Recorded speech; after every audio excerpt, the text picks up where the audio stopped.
Yeah, fine.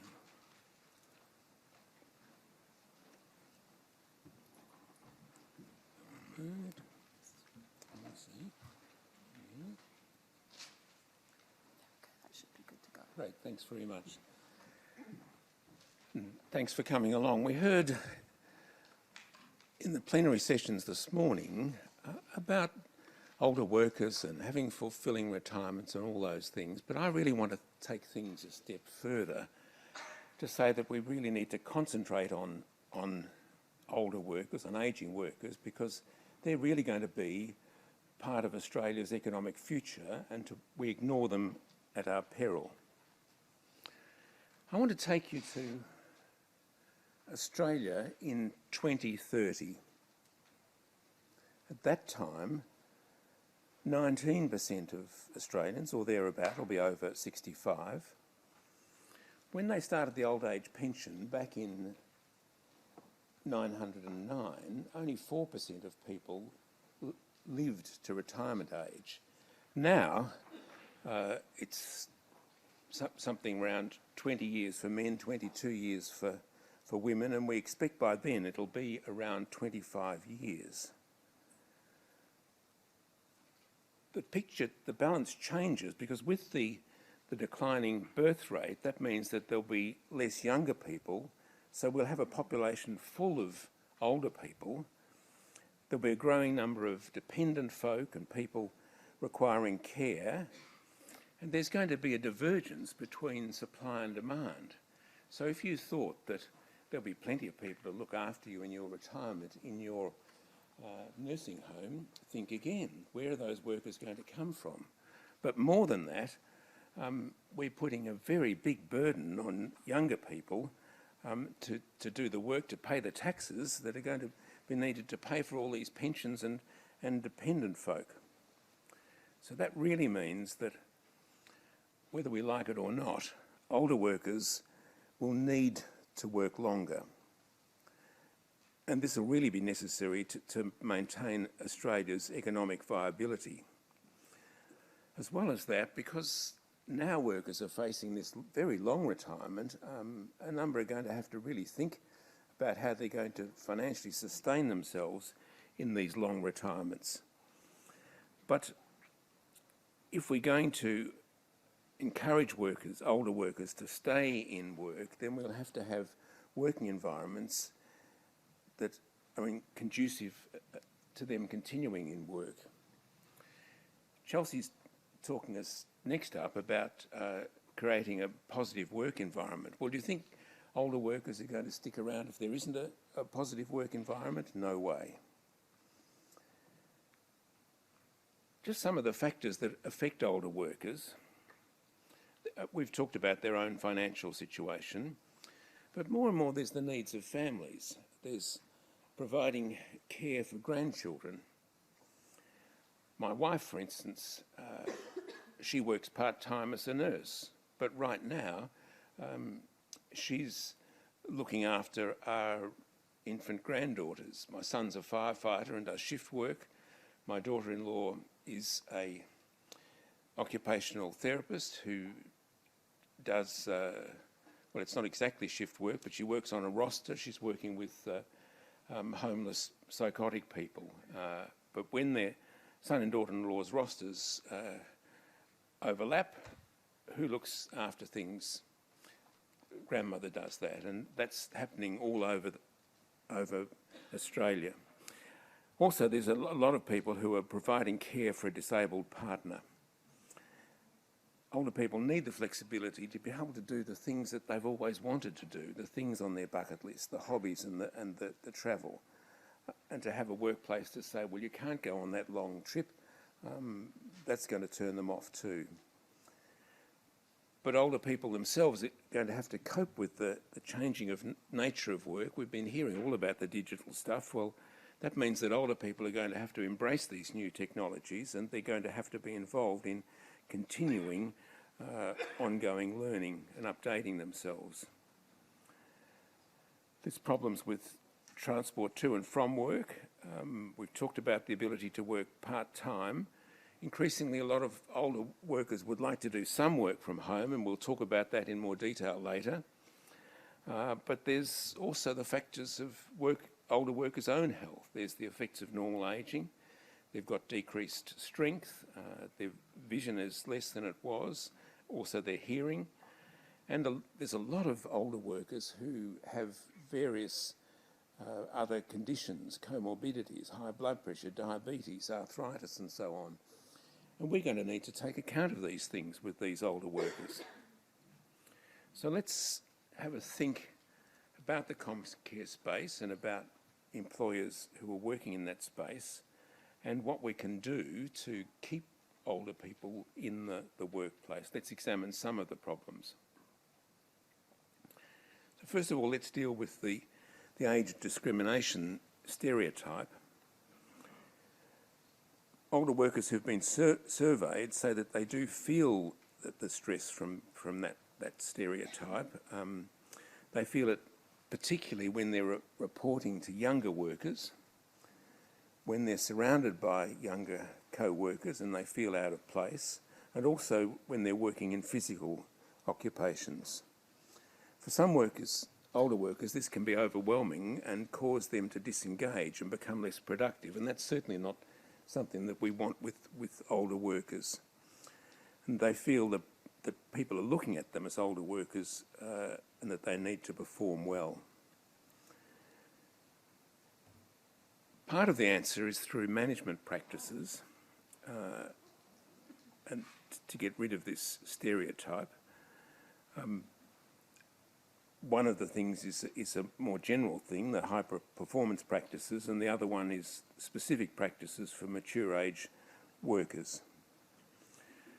The high performance practices, we should be doing these anyway with our workers. They're where we encourage high performance with workers so that workers are engaged and think that they matter as far, well, in fact they do matter, it's not just lip service.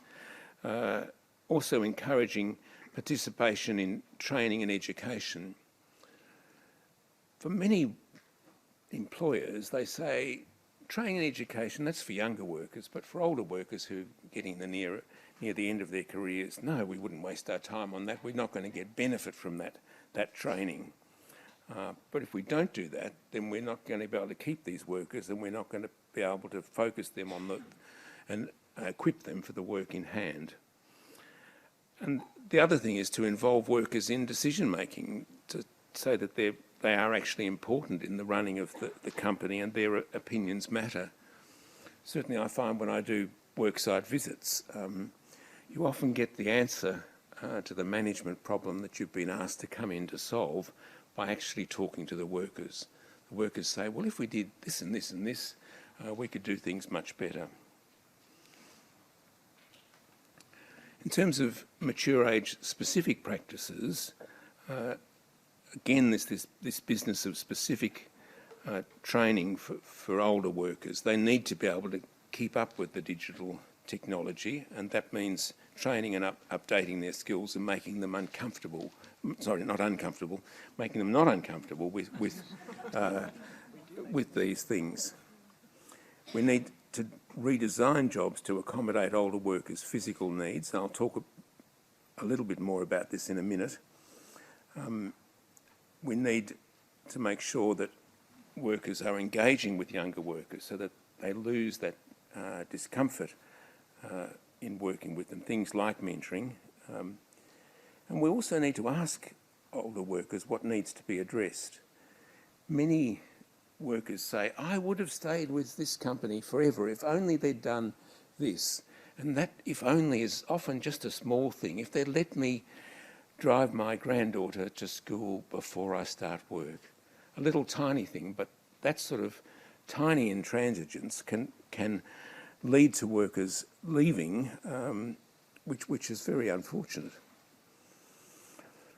So in engaging older workers, one of the things is mentoring them using their experience to say to younger workers, well, I've found that this and this really works with doing this job, and you can really get this job done well if you do this and this. But then there's also reverse mentoring, and this is where the the younger workers who pick up the new technology quickly, they can be used to help the older workers embrace the new technology. So it's a two-way street, and that is helping the older workers become more comfortable with their younger co-workers, and it's meeting their psychological needs to feel that they belong. Ideally, we need to transition older workers to jobs that are appropriate for them physically and mentally. Unfortunately, I still see in the Comcare space that we've got some workers who are doing very physical work, outdoor work, very heavy work that they've been doing for 30 or 40 years, and we're still expecting them to perform the same way as they did when they were 30. We should be using these workers for their knowledge and experience rather than for their brawn, their physical activity. And the good companies do that. They transition workers as they go into positions where they're doing training and supervising and mentoring and organising things or assessing risks or whatever. And this will in turn mean that there's more training and continuing education to help older workers do this.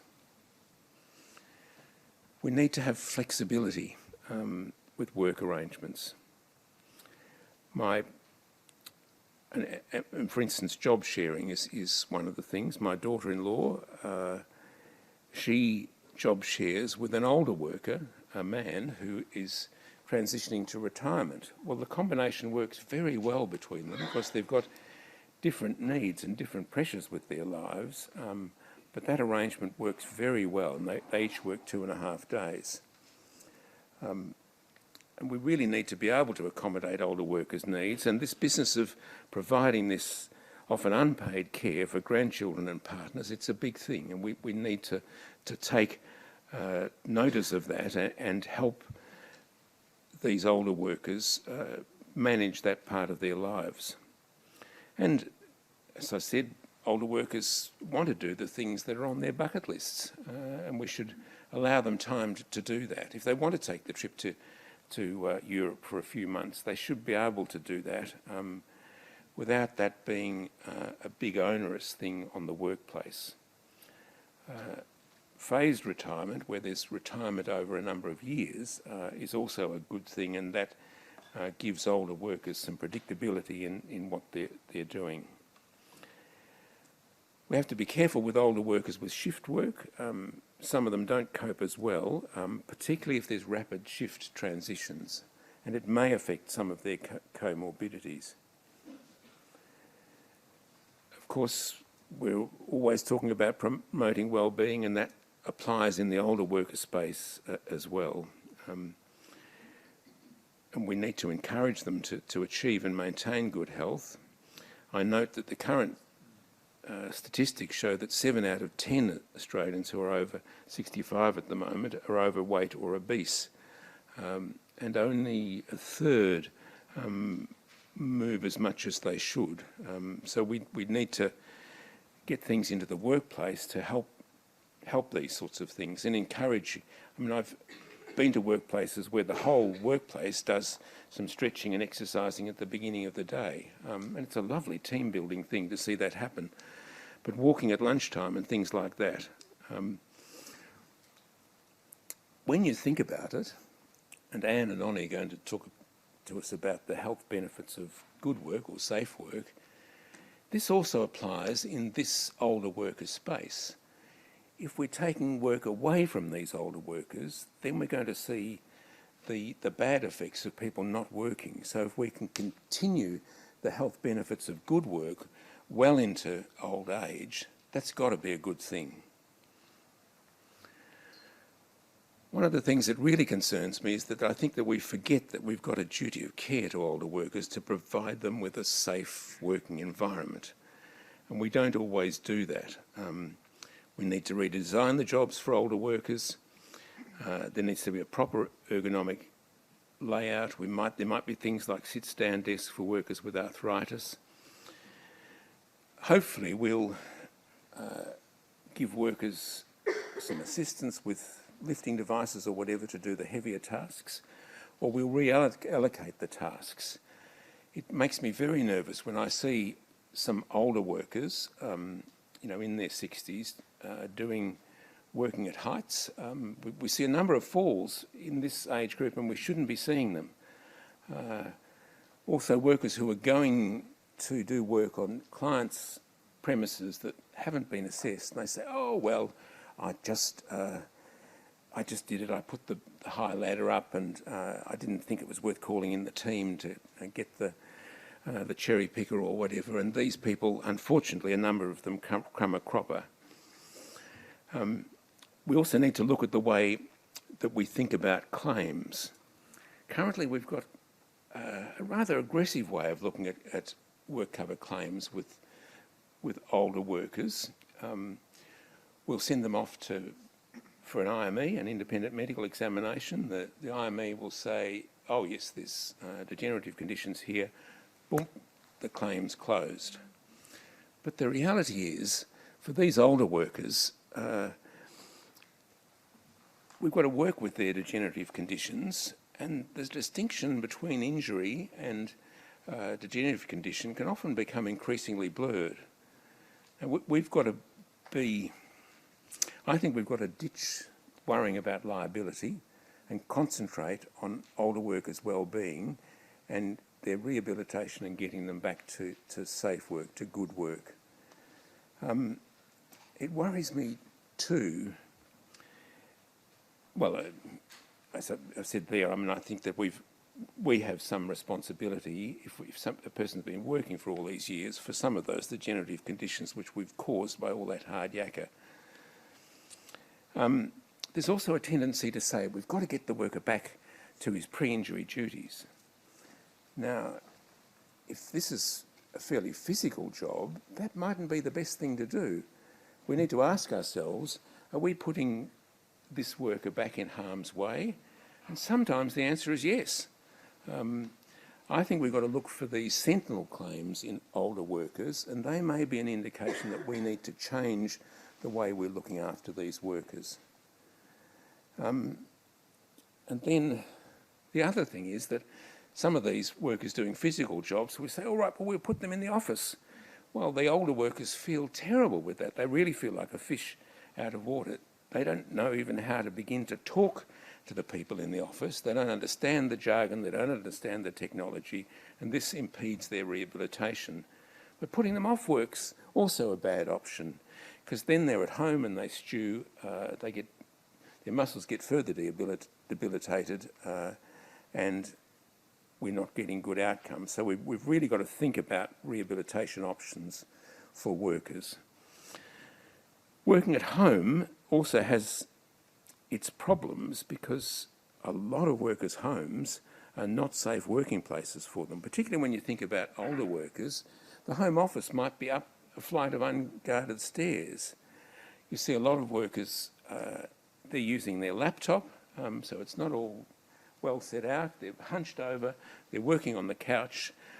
No wonder that they've got back problems. There's lots of trip hazards, and there's poor lighting at home. And I really think that we need to help workers to make their homes safe. I also think that we need to define the working hours we see and maintain contact with work. There's a danger in letting workers work completely at home. We've seen that happen. There was an older worker I've seen who was overweight. She was allowed to just completely work at home without the employer realising it. She became completely stay-at-home, didn't go out of the house. Her weight went up to 200 kilos. We need to really keep engaging with these workers, and somebody needs to visit them, and they need to have contact with the office.